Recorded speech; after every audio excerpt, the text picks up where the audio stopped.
कल्याण पूर्वेकडे आज डॉक्टर बाबासाहेब आंबेडकर ज्ञान केंद्राचं लोकार्पण। उपमुख्यमंत्री एकनाथ शिंदेंच्या हस्ते होणार लोकार्पण।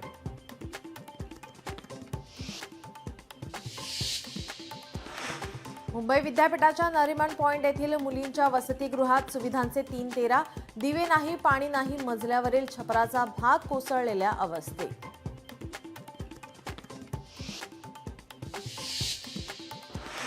अहिल्यानगरमध्ये काल हनुमान रथ मिरवणुकीमध्ये राडा। नगरच्या संगमनेर शहरातील प्रकार।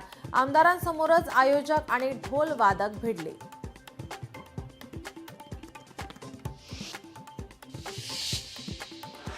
लातूरमध्ये 8 वर्षीय मुलीवर अत्याचार। मुलीला चिप्सचे आमिष दाखवून अत्याचार। उदगीर येथील धक्कादायक घटना।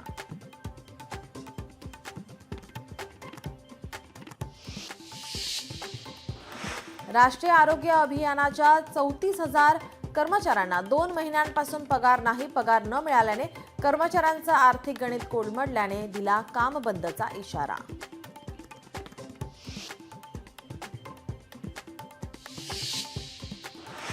बिहार आणि उत्तर प्रदेशमध्ये अवकाळी पावसाचा कहर सुरू। आतापर्यंत वादळी वाऱ्यामुळे आणि वीज कोसळून घडलेल्या घटनांमध्ये 47 जणांचा मृत्यू झाल्याची माहिती।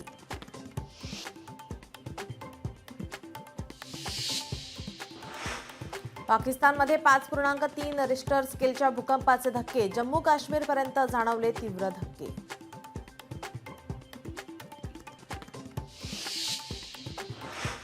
ज्येष्ठ न्यायमूर्ती भूषण गवई देशाचे 52वे सरन्यायाधीश। न्यायपालिकेच्या सर्वोच्च पदावर बसणारे भूषण गवई नागपूर न्यायपालिकेचे 3रे न्यायमूर्ती।